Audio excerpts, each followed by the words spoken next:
Hey, what's going on, guys? Phil here. Before we get this episode started, I just wanted to let everybody know we recorded this before the announcement of Jurassic World Evolution 3. So, when you go to this episode, keep that in mind. Of course, we did not know that the game was going to be coming so soon. So, just wanted to get on here and let you guys know that before you jump in to this episode about Jurassic World Evolution 2. So, enjoy, and we appreciate you checking us out.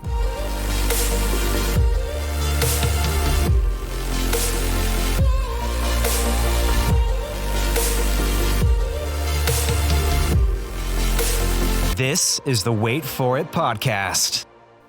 Hey everyone, welcome back to the Wait For It podcast. I am your co-host, Phil Barrera, aka Phil the Filipino. And I'm your other co-host, Mr. Eric Almighty. And for this edition of the Game Room Where It Happens, we are going to take part in Jurassic June together. Who knew? I played a game that Phil probably never thought I would touch in Jurassic World Evolution 2. Yeah, and the surprise was totally spoiled because I was just on Discord and I was like, why is he playing Jurassic World Evolution 2?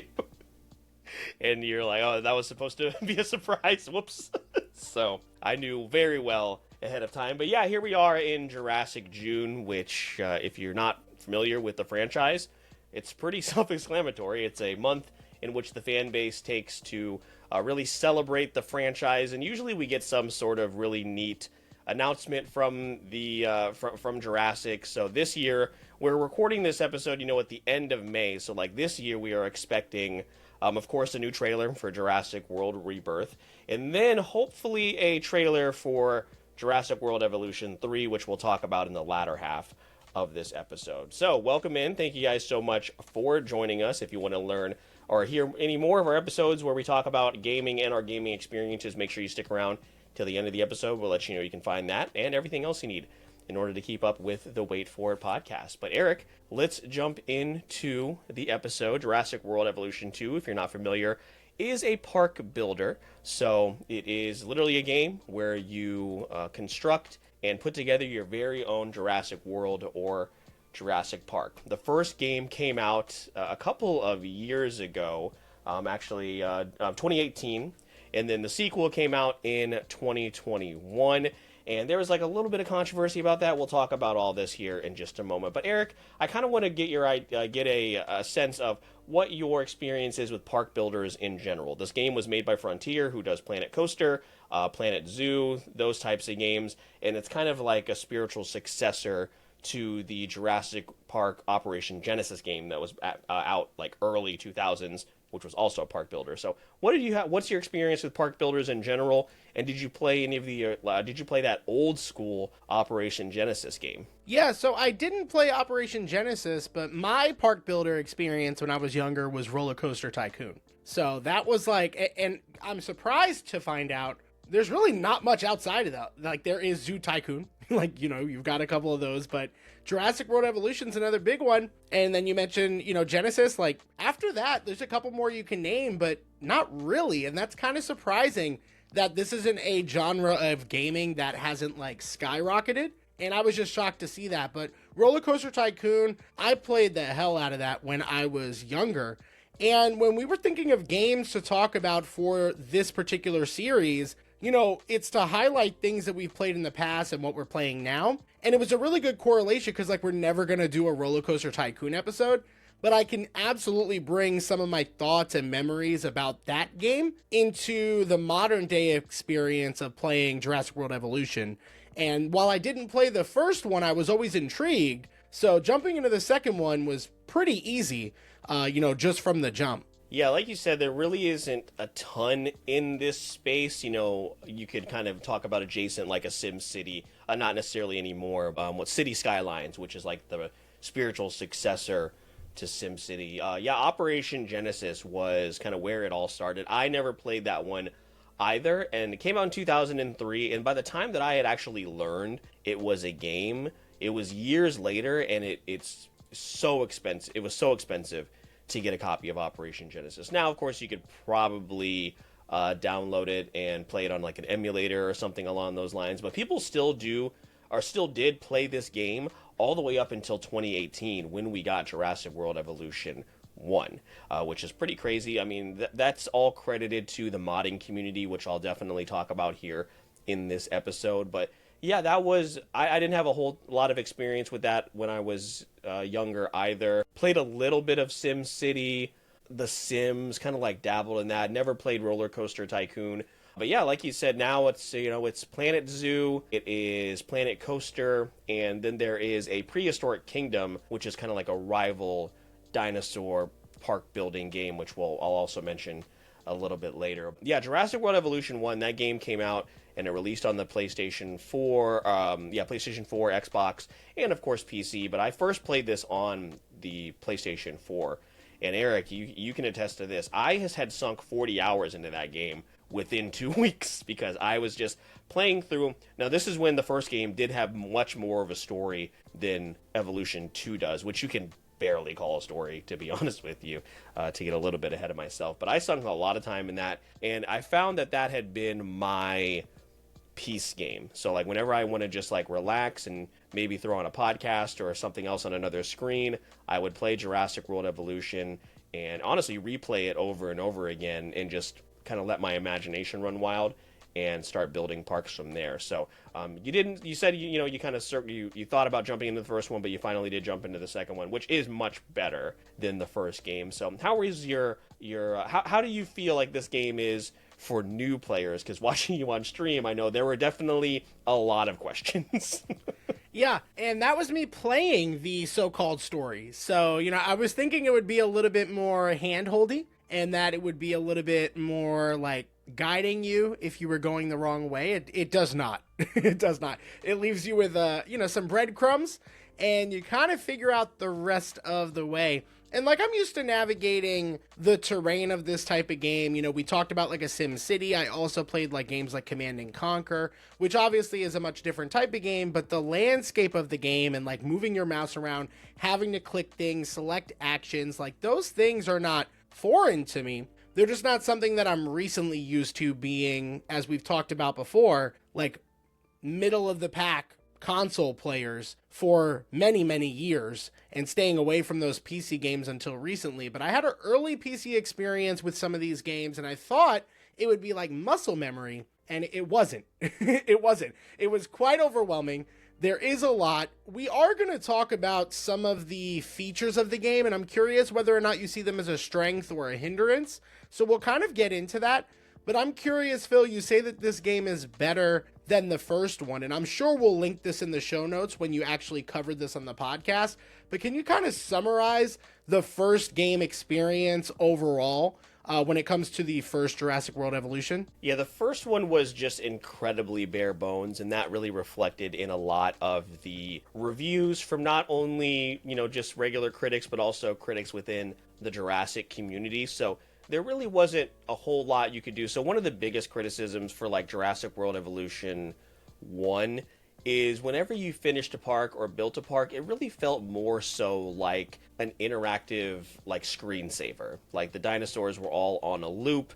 There weren't really a whole lot of like attractions or decorations. Decorations is a big thing. Like a lot of people within this community, they want to build what feels like an actual living park. Like you could go there and visit.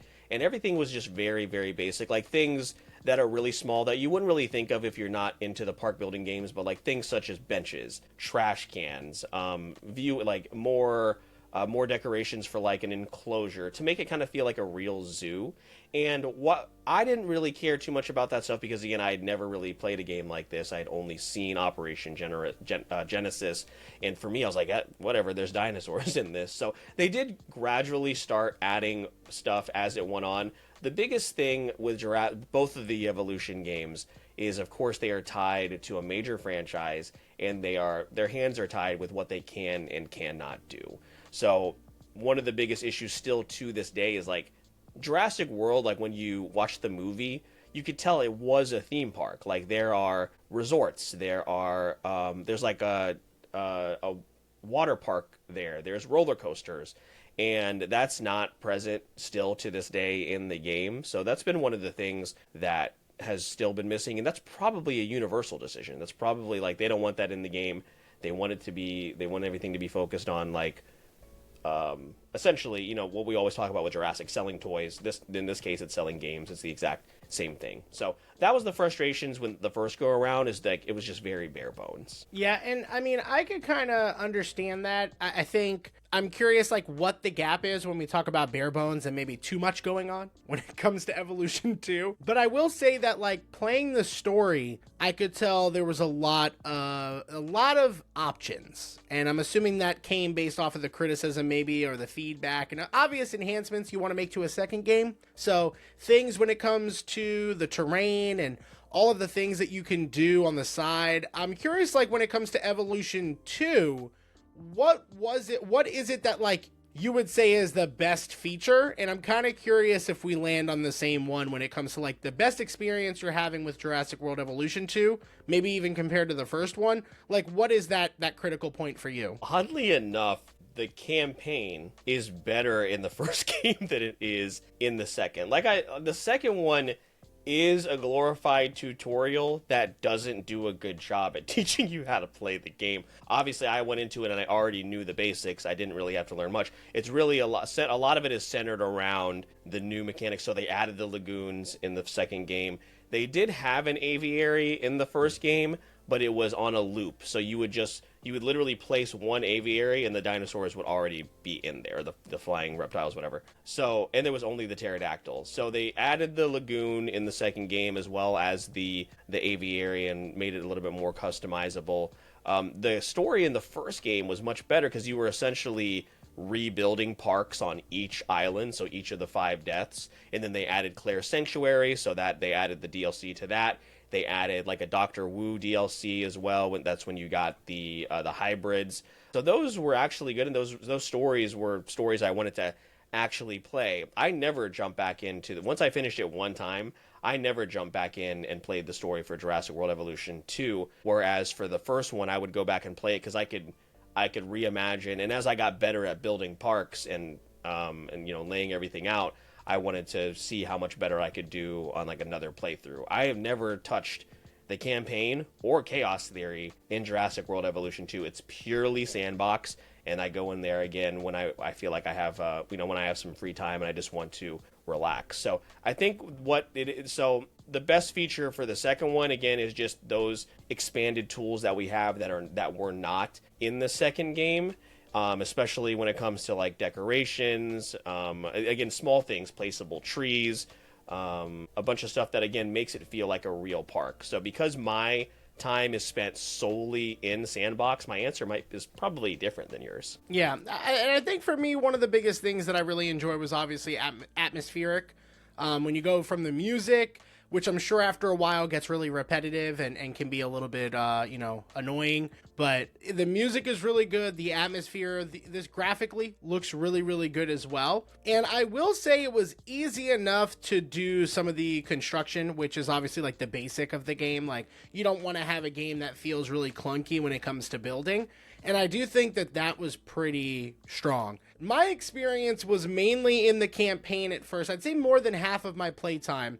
I sunk at least 10 hours into this game, just trying to get the hang of it. So obviously you've got much more experience than I do and can fill some of the holes. But like when it comes to the campaign, there were moments where like it really needed to explain something and really handhold and maybe even dumb it down. And I'm curious like what some of those challenges maybe you faced that were different from me, because as a novice, I definitely got overwhelmed around the time we started introducing scientists and we had to go on expeditions. And that was very hard to keep track of. There were times where, and I love this feature, where you could fast forward the game, you could speed it up, so you don't have to wait so long. But that could also get tricky when you have a lot of things in motion. So I wish the game again made it a little bit more seamless to do that. Great features. I'm just wondering in execution if it was really the best it could be. Are those some of the same gripes that you have, or what are some of your biggest gripes with the game that you currently have to this day? Yeah, the scientist, that was new, if I remember correctly, because you had to manage their how tired they were. And I remember just as I kind of progressed through the story, I know I was able to manage that. But when I jumped into your stream and I was trying to think of how to fix that problem, I couldn't remember because it's been so long. Because again, in Sandbox, you can turn scientists off. You don't need any of them. and then going on the digs and everything like that. So that was always a really fun and rewarding part, is like, what dinosaur am I about to unlock and unleash into the park? So all of that is, like you said, whenever if you don't really know, if it's not doing a good job of telling you how to manage everybody's like fatigue level, then they get irritated, and then I think they can like sabotage your park and do things like that. So it can get very overwhelming, and it definitely did in the first game, and it does in the second game, which is probably why I don't play those modes. Like, some people love Chaos Theory. I have a mod where it's a mod that 100%'s the game. So I just didn't have to do any of that so I can unlock everything. Because there are like skins locked behind beat Chaos Theory on the hardest mode. I was like, I'm not doing that. I'm just going to download this mod. And there we go, 100%. So, yeah, I know a lot of people really enjoy those, and, more power to you. But that's not what I'm looking for when it comes to like a park builder. And that's why it's a really simplistic. Honestly, Jurassic World Evolution 2, Evolution 1 would have been perfect for you to jump off. Honestly, that's probably where you should have started, as far as just jumping into the game and getting the basics down, because this really is probably the most simplistic park builder, and I don't play the other ones because they are too in-depth. So, like, I have Prehistoric Kingdom and I have Planet Zoo, and they are way more in-depth than this is, and honestly, it's a lot. It's too much, and I don't ever play them because I'm just like, I can just jump back into this. It's way easier. Right, and that's why I think I mentioned Command and Conquer earlier, and I used to play like Age of Empires. I played Age of Mythology on stream recently. Like, some of those games that are combat based, I could kind of keep the juice flowing. So I was kind of hoping that for Chaos Theory, it was going to be a little bit maybe like fast paced, and like it was already a pre-established park, and you'd have to like manage it until shit goes left, or vice versa, try to keep it contained. And that just wasn't the case, at least in the first one I joined. The first one I joined, I had to start from scratch. And I was like, oh, well, I might as well just jump in a sandbox. And I'm curious at what point you want to kind of share your park, which is going to be a feature of the episode, maybe something we should have mentioned earlier than this point. But that might be a good thing to kind of have as we talk about the game in sandbox mode, because when I went in there, the fact that you said you had to get a mod to 100% the game and get all the skins and stuff, I think might be my most frustrating point. You talk about the freeness of Sandbox, and I think you have a lot of positives to talk about. I did not nearly spend as much time as Sandbox, but when I did, we were surprised to see how little I had access to in the form of dinosaurs. And I feel like that's a huge, huge miss. Maybe it was something I was doing wrong, but I looked everywhere in the settings to see if I did something wrong, and I couldn't tell. So yeah, when we talk about Sandbox, getting into some of the specifics of like what a fully fleshed out park with time looks like might really help me understand the appeal of the game. Because again, without a mod, I'm not really sure what the appeal is unless you're going to sink in hundreds of hours of the game, and that's maybe the intention. Yeah, so I have well over a couple hundred hours in the first game, probably over 100 on the PS5 for Jurassic World Evolution 2, and then on PC on Steam I have 82. So like, it gives you an idea of how much time I've sunk into this game, because a lot of it is I watch a lot of content creators that do this, and I'll get an idea because they're much better at building parks than I am, and I'll get some inspiration, and then I'll go in and do that. My biggest issue is completing a park, because I'll just run out of ideas. But it's one of those things where I just have to go in and do it, and the park will kind of fill itself out. But yeah, that was crazy whenever you went into the sandbox mode and nothing was unlocked except for the hybrids. I was like, that doesn't seem right. Because and then you I had proceeded been playing... to just have a fight night with all the hybrids. Okay, that's why I started building my own park, because I was like, we are playing this game so differently. So, have you gone back in since you did that sandbox park and then done another and tried to then incubate new dinosaurs? Did it at least save the dinosaurs you unlocked? No, I haven't tried since then. Yeah, I'm because curious it was like that. A fairly frustrating experience, to say the least. Whenever you open up the hatchery, I was like, uh-oh.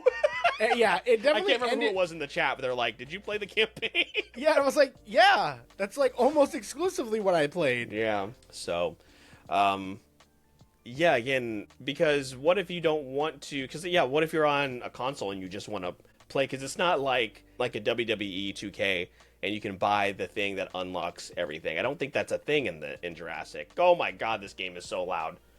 Yeah. Well, what I will say as you're pulling that up is, like, I was also surprised to see how much, like, DLC content there is. Yeah, and there's a ton. For a game that, remind me when it came out, but, for a game that's still going strong in 2025, like, after all these years to still be almost like a full price game, plus there's DLC content is kind of crazy to me. Yeah, it came out in 2021, right around, was it Fallen Kingdom? Yeah, because that's why people were were a little worried that a third game was going to come out when Dominion came out, because that's kind of how they've been doing the releases. So we assumed we were going to get Jurassic World Evolution 3 when Rebirth came out. That is not going to be the case, because that movie comes out in like a month. So, and that's a good thing, because this game still runs fine, and they're done supporting it, so they're not releasing any more DLC or anything like that. It's all run by the community now,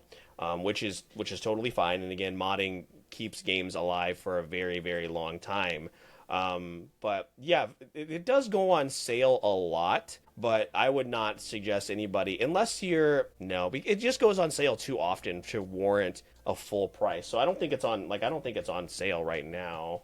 Yeah, and at the time of recording, guys, the only reason I even decided to play it was because it's on Game Pass. Yeah. Currently the best deal in gaming. Once again, the best deal in gaming after a few lackluster, a lackluster year or two. But it's currently on there. It was gonna leave, and then it just didn't. So that game has been on Game Pass apparently for years, right, Phil? So yes.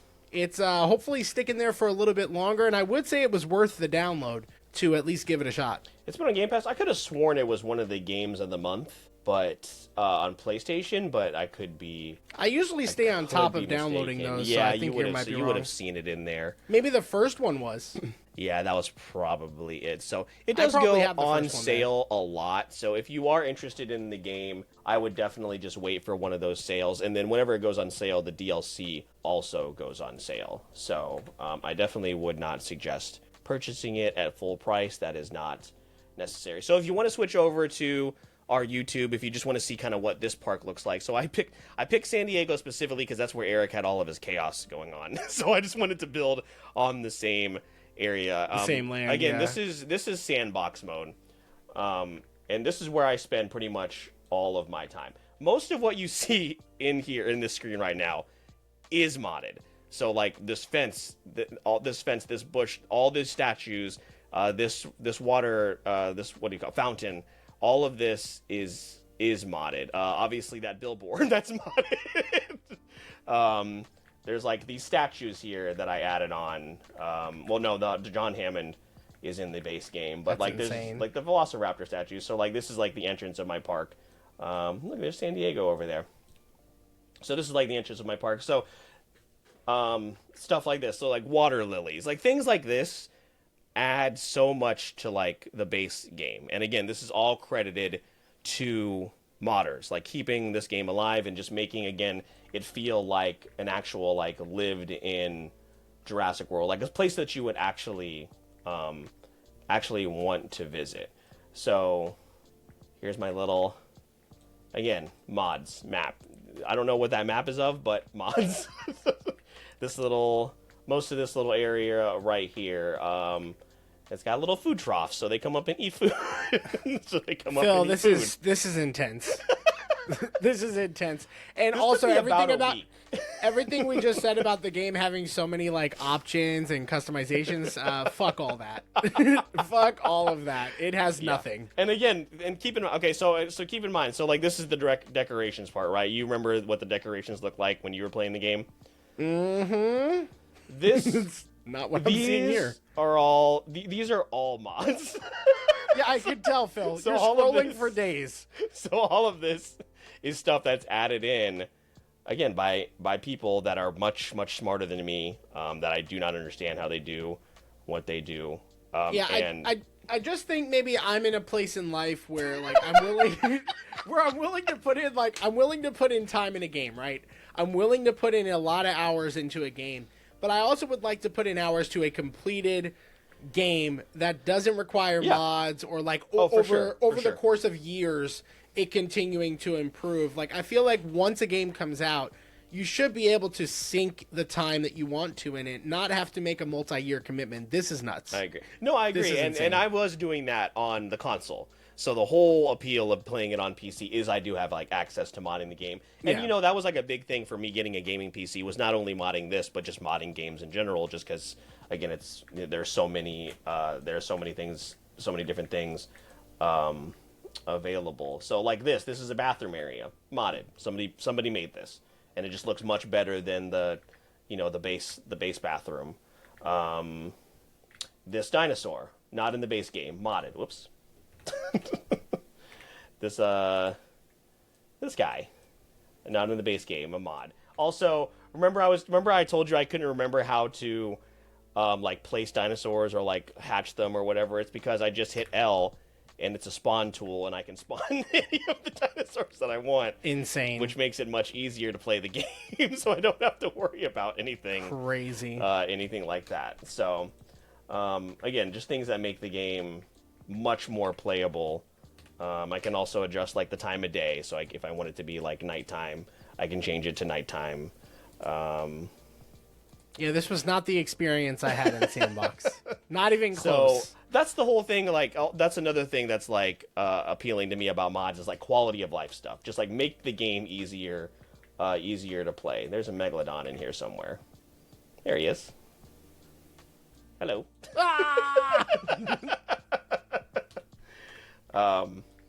Yeah. Also, another thing, like when the game first came out, lagoons were cool, but they were fucking lifeless. It was just like, it looked basically just like this. There were no decorations or anything like that. Finally, they added decorations. They added kelp, things of that nature. They added. Question: you didn't manually add all that kelp, did you? Yeah. Yes, I did. Phil.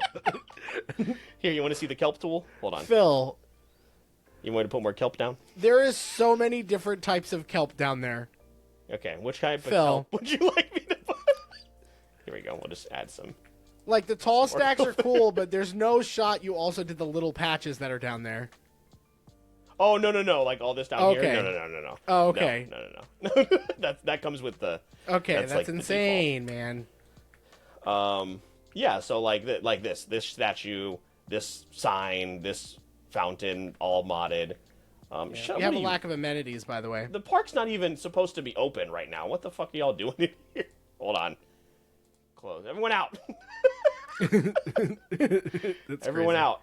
We're in the what's it called? The Epic Universe stage. Everyone get the fuck out of here. Yeah. So one thing I'll mention as well, so like again, the game not having a lot of the things that not having the quality of life things, right? No, guys. We didn't even mention the fact that in the hand-holding stage, they don't even mention the fucking weather situation, because on stream, I had a tornado rip through my park, and that's about the time in the campaign where I was like, okay, well, if the game's not going to explain this to me, I'm just going to go play something else. And that's when I tried to go to Chaos Theory and then ended up in Sandbox. Yeah, the weather stuff is pretty crazy, which is definitely why you should have played the first game first, because you get an idea of how to handle all that stuff in the first game. Yeah, I guess I just assumed the second game, and maybe that kind of answers the question of, like, can you just jump into the second game? I would maybe say the answer's, like, maybe? Like, if your experience with park builders? Exactly. It depends on your experience with a park builder. And that's what I would say for sure. I'll just show you two more things, and then I'll stop streaming. Here's my boat tour. I'm assuming that's not in the base game? It is not. It was... Yeah. Yeah, somebody modded this in. I mean, that is cool. Little boat also tour. extremely dangerous. I agree. Oh, actually, two more things. Here's my little hotel area. So, everybody comes in, checks into their hotel. Got a little beach here. Yeah, I had like triple the hotels in mine. I know. You had so many fucking hotels. It's crazy. I had a whole strip of just like at least eight to 10 hotels. No, I wanted some sense of like, exclusivity, 12. and you're like, no, everybody come. Yeah, I was like, we're good. We got max capacity for fight night. Yeah. So, and then also, water slide. Okay, the water slide's cool, but what are with all the floaties? That's too many floaties. Well, I don't know. I may have went a little overboard on the floaty. I don't want to criticize, but there's a little bit too many floaties there. Feedback has been received, and I will take that into account. Just reduce that by like a row or two. And then I have my my little T-Rex here. So this. Oh, look at that! Look at. There you go. Look at that. We're in the log. What a great shot! I got waterfall mod. And then, did you have the log in the game? No, I don't think you. No, because that's part of my... I think the log is in the game. Okay. I don't think I ever used it, but yeah. Yeah, so again, a cool feature that they added later, but then it's made better because I can, with also this like freeform mod move tool, I can like raise it and lower it into the ground, so like it's a little bit lower. So like again, stuff like that makes the game better is why I'm still playing it today. And that's not going to be for everybody. So like if you're looking for a really relaxing game, if you want a good park builder, like a really kind of bare bones park builder, like straight to the point, the first one or the second one would be for you. If you want to really go into as far as you can do things in like Prehistoric Kingdom where you can like you can breed them and come up with specific like variants of animal or dinosaur and all of that and have a lot more dynamic building. That's what those games are for. That's way above my understanding of park builders. So I did buy those because I was like, oh yeah, I want more control. I learned I don't want more control. I want less control actually when it comes to putting some of that stuff together. It doesn't seem like that when I showed all those mods, but those are like, I want this mod, I want to place it down. With Planet Zoo and Prehistoric Kingdom, it is much more intense. And you know what? Shout out to Jay from Super Bracket Bros. He told me not to get them, and I did anyway. So, well, you know what? When Jay says something, you don't listen. That's yeah, that's fair. The feedback. So, that's feedback. Yeah, I think there will be a third game. It is confirmed. It hasn't been announced, but we know in terms of like when people dive into Frontiers, like looking ahead to what's coming on their docket, there is another Jurassic World Evolution game coming down the pipeline, which is not surprising. I believe even over the last few years, even though it's not their newest game, it is the one that makes the most money.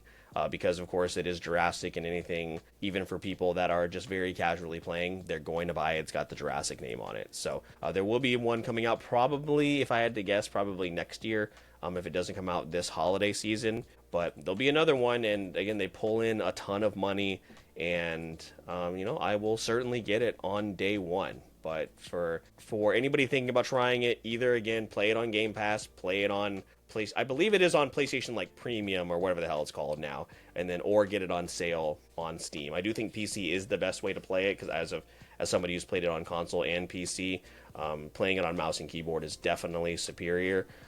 But it's still fun either way. But yeah, it really just depends on how like in depth you want to get. If you just are okay with the base game, play it on console. If you want to go for the mods, there are so many out now since the game has been out for 3 years. So you could basically make it a completely different game. Yeah, it makes a lot of sense, and you know what? I mean, it's definitely got the appeal. Like, I can absolutely see it, and even with a game like this, like, again, I still don't understand why there aren't more park builders like this. I would ask Phil, as we kind of are wrapping up the conversation or heading towards the wrap-up, is there anything that you would, like, vouch for or put on a wish list, like, something you would want to see in park builder style? Anything at all that kind of pops to mind? Or is there like a limited pool to park building? Is that why we haven't seen a lot of them? For me, like the big thing is just like it's so simple. It's dinosaurs, right? Like we love dinosaurs, and I just think that is certainly the big hook for me. For Zoo, if there was like a simplified Planet Zoo, I would certainly play that because once again, those games are just so overwhelming. That I just could not get into it. I'm sure if I really dedicated the time I could. But because I was so used to the simplicity of Jurassic World Evolution, I really didn't want to learn how to play a whole new park builder. So I would say maybe a simplified zoo. Planet Coaster 2, I know, got like mixed reviews. So that's never really been my thing either. And that's probably because I'm not really a theme park person anyway. So I really think like this is pretty much it for because I'm still playing the game. Essentially, if you talk about since the first one, I've been playing the game for almost 7 years and really don't have any complaints and still keep up with all the new mods and keep up with the content creators that I still like to look in on and see what kind of like parks they're building. There's really not too much for me on my end that I could think of that I would want like differently. There are plenty of things that they can do to improve between Jurassic World Evolution 2 and 3. Do they need to make a 3? Probably not. They could probably just update this one and it would be fine. Because like you said, visually it still looks fantastic, sounds good, but you know, Universal's behind it, so they would be up for it. What about you? Do you think you'll jump back into this as just like to try it and see what if you want to play more, or like do you have any interest in jumping into like Frontier's other games like Planet Coaster or anything like that? Yeah, so before I answer that, the one thing I'll throw out there is my thought about like what a park builder might look like is like I'm surprised that a big IP like a Universal or a Disney hasn't jumped on the theme park train of like a park builder. There is a Disney one, but it's not good. Yeah, like I imagine like a Disney one where you could go build like the different eras of Disney World or Disneyland. Like that would seem like if you're gonna get the diehards into a game like that, they'd sink a lot of hours. As far as sinking a lot of hours into this game, I'm gonna be honest. This episode reminded me to uninstall it, and I'm probably not gonna touch this game again. And that's not really feedback on this game because like I could put more time into it. I think I need a little bit more. Two things going into this decision. I need a little bit more hand holding. Because it's not a genre that I am unfamiliar with. It's just a genre that I am not recently involved with. So it's not a comfort genre. And then the other thing is I just have so many games that I'm playing. We've been streaming a lot more, so there are a lot more games that have jumped into my palette of games that I want to try, I want to go out of my comfort zone with. And this one wasn't quite out of my comfort zone, but again, it's just not comfortable enough where I'm like, yeah, I'll keep it installed. It does take up quite a bit of space, understandably. And then after seeing your park, that's a complete detriment because now you're telling me in order to play it properly, I probably have to mod it. And I haven't quite gotten into the modding game yet. I haven't reached that journey of my PC gaming experience yet. Not that that won't happen, but yeah, there's just a lot of elements I think going against me playing it, considering the time you'd have to spend, the size of the download on my PC, and then those other factors. Yeah, and then do you have any desire to jump into any of the other park builders that are out right now? I just like what would be the main ones that are out like that are recent? I think Planet Coaster 2 would probably be the one, since you said you played a lot of Roller Coaster Tycoon. Planet Coaster 2 is the spiritual successor to Roller Coaster Tycoon. Yeah, but you said it had bad reviews. Yeah, but again, we're not as critical when it comes to like what people are probably looking at when it comes to Planet Coaster, so I don't know. I do know that at one point it was either like on the PlayStation, like one of the PlayStation games, or maybe even Xbox, I don't know. But yeah, that's the closest thing to Roller Coaster Tycoon if you ever got that itch. It would be Planet Coaster. Would be Planet Coaster. I would say at the right price, probably. Yeah, at the right price, it would probably be something I would consider and I would like to try. Again, is it going to be user-friendly? I don't know. The game that came out this year is called 2 Point Museum. I have 2 Point Museum on my wish list. So, I mean, that looks pretty cool. I might give that a shot. I think that looks pretty unique and pretty cool. But again, at the price point, it's $30 right now. I mean, that's not bad, but it also goes on sale quite a bit.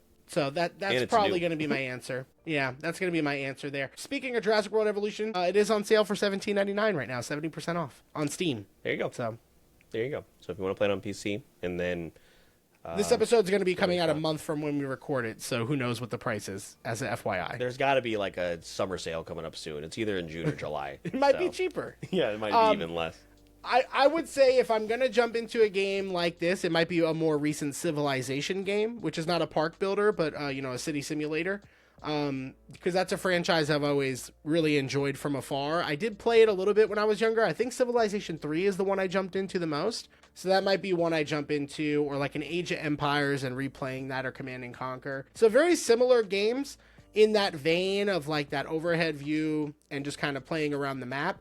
City Builder or a Park Builder, again, just probably lower on the totem pole for me right now. Yeah, it is it's a niche genre, but it has a really huge fan base when it comes to just kind of, whether it be still City Builder, Park Builder, Civilization Builder, things like that. So they are around, and they are still kicking for a reason. So, but yeah, I'm glad you jumped into it. Like you said, you probably should have played the first one before jumping into 2, but hey, it's okay. I definitely understand. Like, it is something that, like, we all have our thing, right, that we jump into, and we just kind of like, we're like you end every stream with a game of nubbies, and I'm just like, I'm gonna play an hour of Jurassic World Evolution tonight. Yeah. So. Yeah, we're just built different, I guess. Built.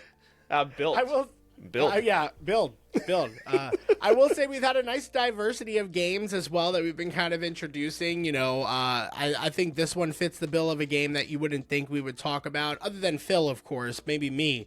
You wouldn't think I would talk about, just like you wouldn't think that Phil would talk about a game like the Stanley Parable, or that either of us would play a game like Slay the Spire and really enjoy it. A game that I put down since, and is a game that I've been trying to force back into my routine. So again, to talk about the amount of games we're playing at this time, it's more than ever. Too many. Which is too many. But it is very exciting for the state of this particular series, where we thought we'd run out of games that we've played and reminisced on. Now we're finding ourselves playing a lot more current games that could end up in rotation. So love that. Yeah. So if you would like to keep up with any of the games that we are either going to play in the future, or any that we have talked about in the past, make sure you click the Linktree link in the show notes of this and every single episode. You'll find everything you need to keep up with the Wait For It podcast. You can also follow us over on social media, the most important ones being over on Instagram, TikTok, our thriving Discord community, and of course, as Eric mentioned, on Twitch, where we are streaming a ton and having a whole lot of fun doing that as well. So if you've supported us on any of those platforms so far, we thank you so much. You can also share the content and let people know that you are listening. Tag us, let us know, that you're out there. We really appreciate that. You can also head on over to Apple Podcasts, Spotify, anything, wherever you listen to your podcast, and leave us a 5-star review. It is super beneficial to the show and gets more eyes and ears over on the Wait For It podcast. So we got a whole lot going on over here, so make sure you keep up with us, and you also have the opportunity to get some extra perks. Maybe if you want the episodes earlier, you just can't wait, you just want some more, and also be a part of a really special behind the scenes community. Eric will let you know more about that before closing us out. Yeah, so of course, that community being Patreon, you can join and you're able to get perks like behind the scenes and early access to episodes like this one.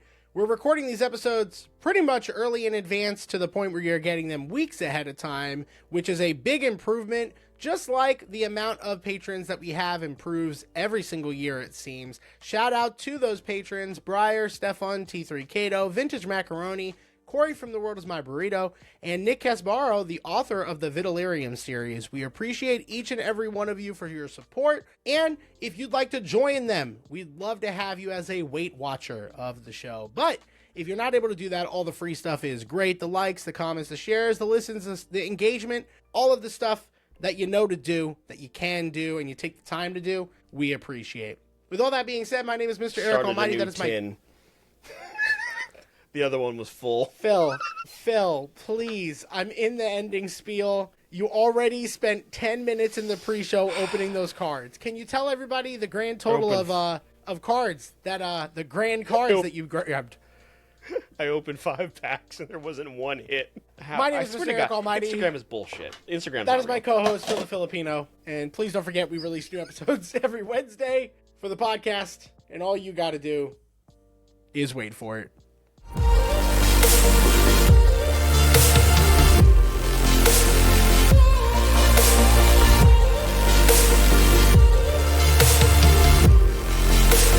This is the Wait For It podcast.